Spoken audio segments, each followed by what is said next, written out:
Shalom. I want to start off by giving all praise, honor, and glory to Yahweh, Ba'ashem Yahushai, Ba'ashem Harakakwadash. The honors to the apostles and elders of Great Millstone. Peace and salutations to the hopefully elect. Just a quick and transit to the spirit and power of Yahweh, Ba'ashem Yahushai. Lord willing, this lesson may be edifying. I want to start at the book of 2nd Ezra, chapter 15, verse 14.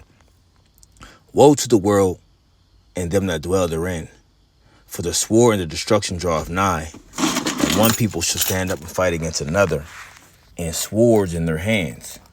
For there shall be sedition among men, and evading one another.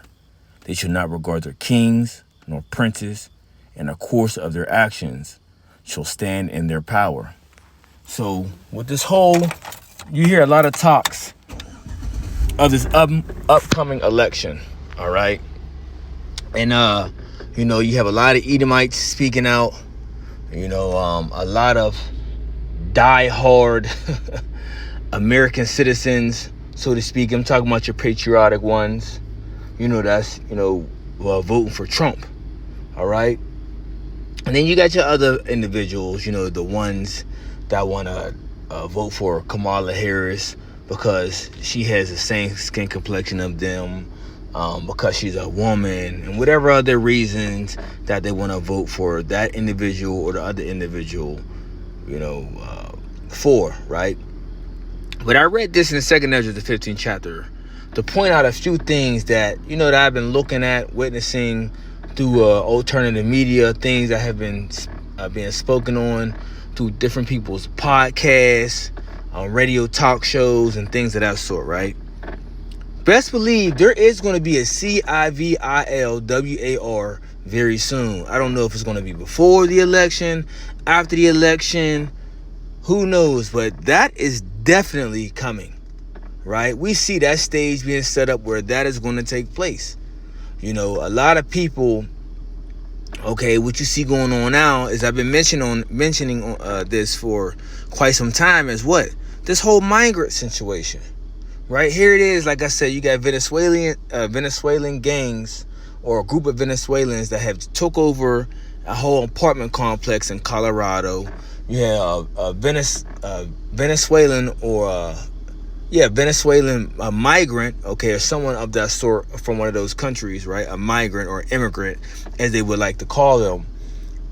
Just unalive a so-called black man in the city of Chicago. So now you have that war going on. And then you got random people, well, not random people, but just regular average American citizens in an uproar, which they have the right to be, behind these people coming to Babylon the Great and basically, getting all the help in the world. Meanwhile, you have the American citizens struggling, surviving. Okay, literally surviving, living paycheck to paycheck, facing 10-day shutoff notices, facing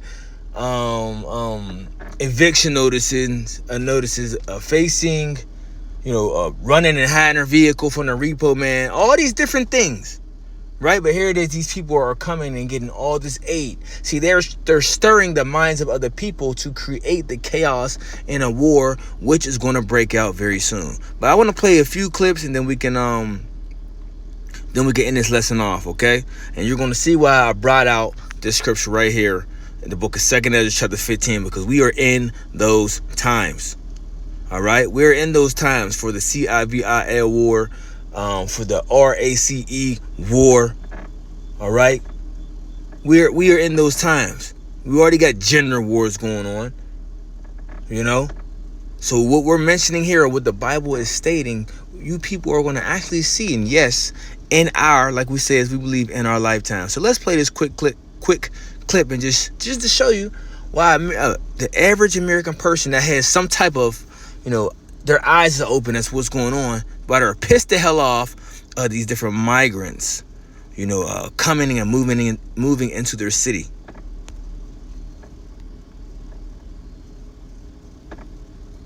And now to a developing story out of the East County tonight. 2 school bus routes in the Hamul Dolzura Union School District were interrupted for 2 straight days after several migrants tried to board school buses. Our Sarah Legre has the story tonight. Well, yeah, there have been 2 migrant encounters in the past 2 days involving school buses and young children here at Hamul Dazura USD. Now, no one was injured and all students are safe, but parents are angry. Your initial shock is you're helpless. It's practice night for Nicole Cardinale and her son Apollo. It's the ordinary, but their morning certainly wasn't. 20 illegal migrants tried to get on the bus today at one of our bus stops. Hours earlier, she got this email letting Nicole know her 8-year-old son was aboard his school bus heading to Hamul Elementary when all of a sudden... Really confused. He said these adults, they weren't kids. He said, but they had backpacks on, Mom, and they tried to get on our bus. He said, and there was a lot of them. The district confirmed 20 migrants tried to board the bus Wednesday morning when it stopped to pick up students here along its B route. That's when parents and the driver stepped in, keeping the migrants at bay. It was definitely really scary. It also happened Tuesday along Route A, shown here in orange near State Route 94. 3 men walked along the highway trying to stop the bus to, quote, go around their group. When they see a bus, naturally the impulse might be, this will take me to a much safer area. Pedro Rios helps lead the humanitarian response at the U.S.-Mexico border. He says while it's unclear why the group tried to board Wednesday, heat and mountain terrain can drive a desperate response. First and foremost, there has to be an acknowledgement by the Biden administration that asylum is a human right. Parents like Jeremy Adams now demanding answers from the district and a safety plan to help quell fears. We don't know who these people are. We don't know if they have any criminal history, what their background is. Meanwhile, the sheriff's office says it's conducting an investigation and says it takes safety very seriously and are working with the school district in order to keep students and the community safe. As far as Nicole goes, she's stuck with the what ifs. It's just scary that these kids are put into this situation. If those 20 people would have gotten onto the bus and tried to take over the bus, like these kids and the bus driver could have been in real danger. The superintendent says she's also been in touch with the CHP along with U.S. Border Patrol. She says in the meantime, she's asking bus drivers to go to the next stop if they do encounter one stop that has migrants nearby, and then asking parents to also meet them at the following stop just to ensure safety for both the community members as well as the students on board. For now, that's the very latest here from Hamul. I'm Sarah Allegre, sending it back to you. And see, situations like that, everyone is not going to take that situation lightly, right? You're talking about people's children, all right? So what actual person, you ain't even got to be a patriotic person. You could just be, a regular father, a cousin, an uncle, whoever, Even women out there, they're going to protect, okay? Your mind is to what? Is to protect your child, okay? Protect your child, or protect your nephew, your niece, your sister, your brother, whoever, okay? And that's what you're going to do at what? At all costs, right? Right or wrong? So situations like that, this is just an example to show you the American people are going to lose it, because who is the problem, or who is going to be looked at as the problem? Migrants, okay? And that's a problem, right? That's a problem when you have grown men, trying to get on a school bus, right? Not a regular Port Authority, regular regional transit bus when there's other grown individuals. No. We're talking about children, school-age children. So in a minute, guess what? You're going to see bus stops being what? Guarded. Eventually, that's what you're going to see. You're going to start to see bus stops being guarded, you're going to have some people that they look at themselves as American, like the American, what do they call themselves? Like their own American police force. You're going to have that, okay? Against who? Against these migrants, all right? And things can escalate quickly, all right? Things can escalate very, very quickly. And I see it. I see these different things happening. I can see that taking place.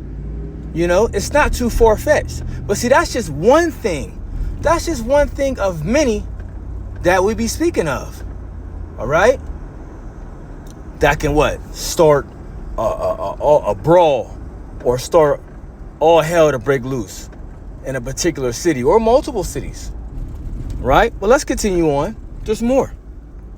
Let's play this. This is a clip from the elder brother in LA. Let's play just a little bit of his clip and what he's about to the video he's gonna do. But it's what? It's still aiming at who? The migrants, right? Because they're about to be made the problem. You know, they are the new they are the new nigga, right? Which some of these individuals that's coming from these different countries is Jake, right? Meaning some of them are Israelites, not all of them, but enough of them are Israelites. You know, but these people, these migrants, are about to be made the face of being the new nigga, the new problem. And guess who they're gonna be a problem to? Actual niggas. You know, other races but niggas. You know, let's continue. All right, here we go.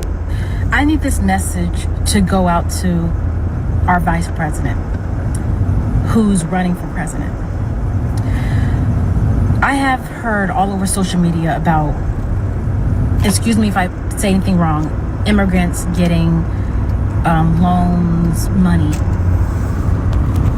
It was hard.